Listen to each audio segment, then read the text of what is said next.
Hey everybody, it's your boy SergDragon, and welcome back to another edition of the Heavens Monsters Podcast. With me always is T-Money, His Majesty King Terence. There you go. Today we will be covering Impact Wrestling on May 24th, so let's go. Alright, so first up, we pull recaps of a lot of things, but one thing is said for certain is the fact that Killer Cross broke Kenny the kendo stick. Eddie Edwards would say that he knows that Kenny isn't really a person. He knows that Kenny isn't actually a family, a brother, or wife, or anything like that. It's just that through all his hard times, one thing was always sure, is that the kendo stick, Kenny, was there. Through when his wife abandoned him, through when Tommy Dreamer abandoned him, through when Moose abandoned him, through every single thing, Kenny the kendo stick was there and he relied on it. So the fact that Killer Cross made it a point to take away the one thing that stood beside him that whole time, Eddie Edwards promises him that he's going to hurt Killer Cross. So we look forward to that.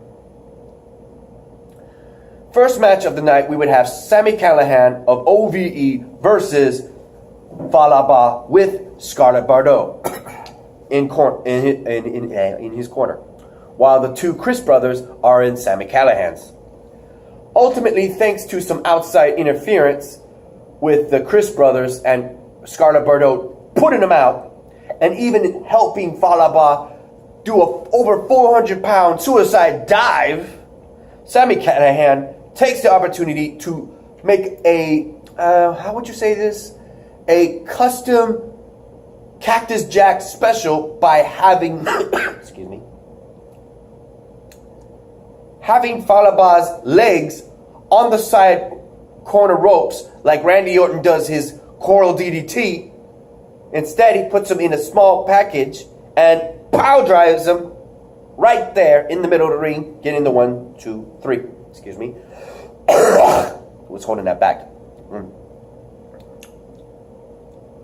And what's worse, Sami Callihan, as an insult to injury, while Falaba is laying there, still dizzy as hell, just laying there, he goes so far as to spit far distance, and you can see if you pay attention, he spits one heck of a thick loogie in the face of the smoke show herself, Scarlett Bordeaux.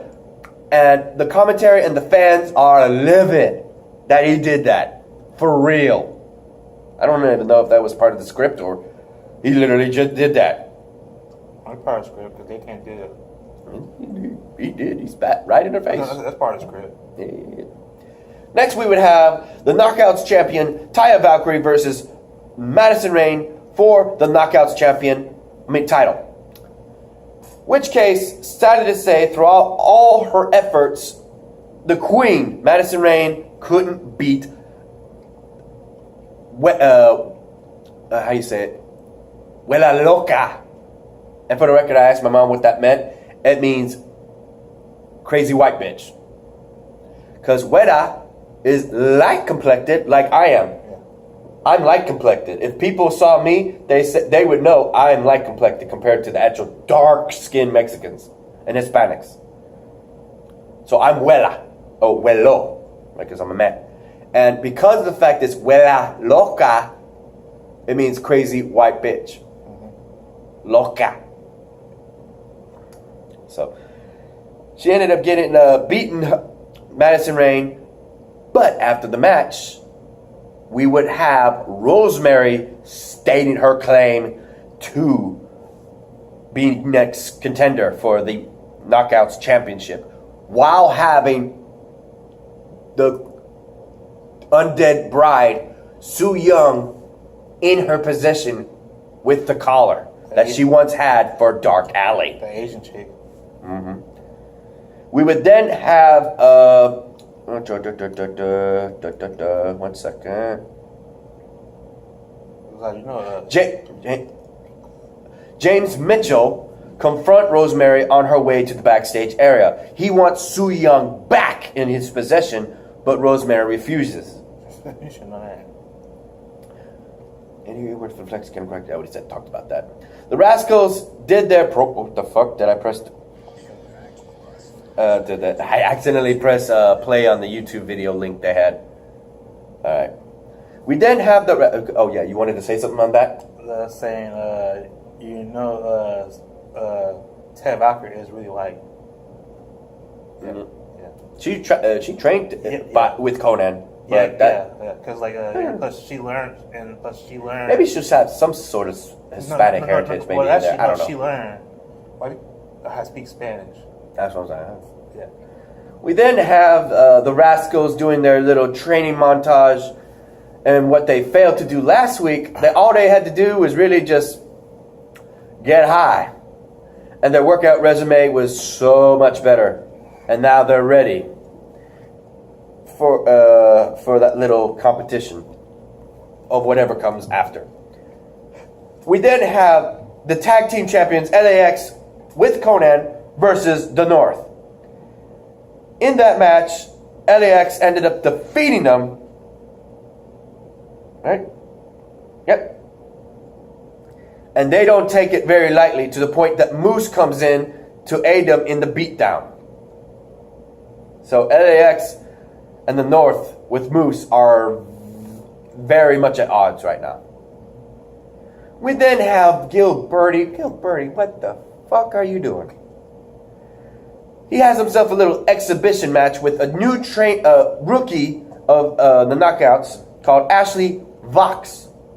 That's not Fox. That's Vox. I'm looking at it. I thought it was Fox, and I hear Va on the show, and I'm looking at it, and it says, oh yeah, okay, Vox. Do not know where that's from. Gilberti just ends up tossing her around and stating that if her shoulders on the mat, do a 3 count to the referee that he has in the ring.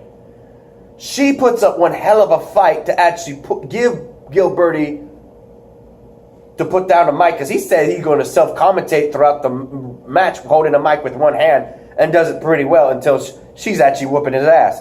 So he goes so far as to pin her in the ring, saying that she is one of the best knockouts today. Well, after beating her in an exhibition match, Gilberti is put on notice thanks to a real top wrestler, a knockout women's wrestler. Tessa Blanchard comes out chasing his ass, and it would be official that those two would have how you pronounce it? Intergender match? Mm-hmm. Man versus woman, Gilberti, the sexist, versus third generation Diamond, Tessa Blanchard, the babyface version. We then have, how you pronounce that again? Raiho Hushi. Let's see. Rohit Raju. Rahosh Raju versus Petey Williams, Ace Austin, and Diz from the Rascals in a X Division 4-way match. Ultimately, it would be Diz representing the Rascals, getting the win, and ultimately, well, there was no prize at the end. There was no stipulation saying that who would be the next #1 contender for the X Division, because Johnny Impact still has the Ultimate X prize from United We Stand pay-per-view that you can still watch right now on Fight, F-I-T-E, app or network. Go check it out. We then have in the city of Hardcore a potential last time seen match, if they do it again, that's not last time, but still, between ECW Hardcore Legends Rob Van Dam versus Tommy Dreamer. Old friends laying it out in the ring one last time. And this match would go on and on and on, and these two just do all sorts of hardcore moves. No thumbtacks were introduced, no tables were introduced, no ladders were introduced, so it's kind of a lesser version of a hardcore match. But these guys, it's never dull. It's never dull. There was chairs, the Van Daminator, the DDT on the chairs, aluminum trash cans. And they may be aluminum, so they bend easily, but they hurt like hell still when you just whoosh. And they don't even get no fire either. No fire, yeah, that's true. Or barbed wire. But thanks to the being one of the top ECW superstars back then and still today, Rob Van Dam beats Tommy Dreamer. Also, apparently, if they weren't picking a fight with LAX, the North, as well, North featuring All Ego Ethan Page and the Destroyer, what was his name?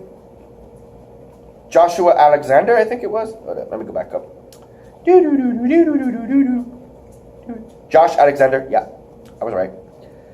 Alongside Moose, the North ended up attacking Rob Van Dam and Tommy Dreamer because of the fact that the issue that the North, specifically Ethan Page, has with Rob Van Dam.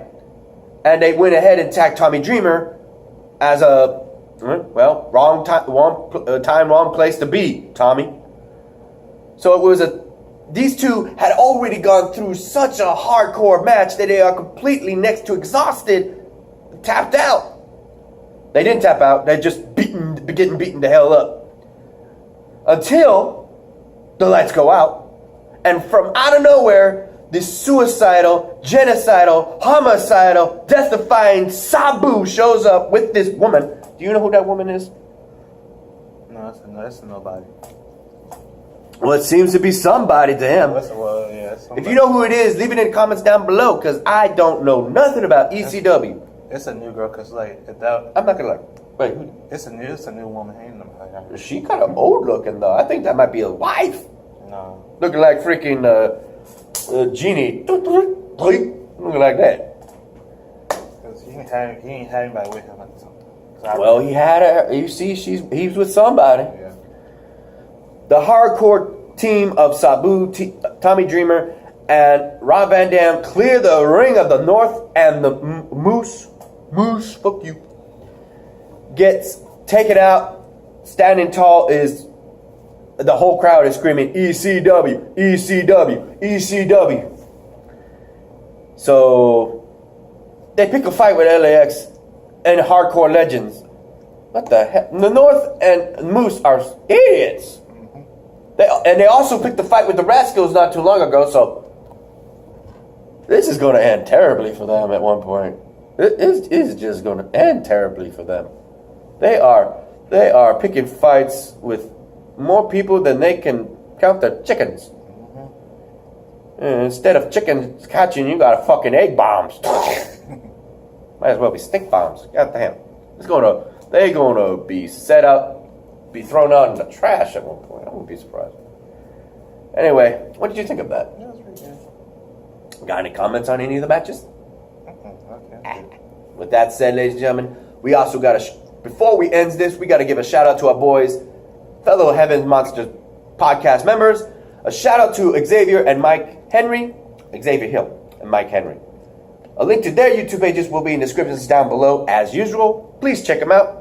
As well as a shout out to Renee, Farrell, Andre, Chris Petrie, and Delvin, the 5 remaining members of the Heaven Monsters podcast. I'm thankful for my brother being here with me at work as always. And if you liked this video, give it a thumbs up. If you didn't, give it a thumbs down. Hit that subscribe button if you like the content, and hit that notification bell for the next Heaven Monsters podcast. I'm SergDragon. This is T-Money, a.k.a. His Majesty, King Terence. and we'll see you in the next Heaven Monsters podcast. Peace. Bye.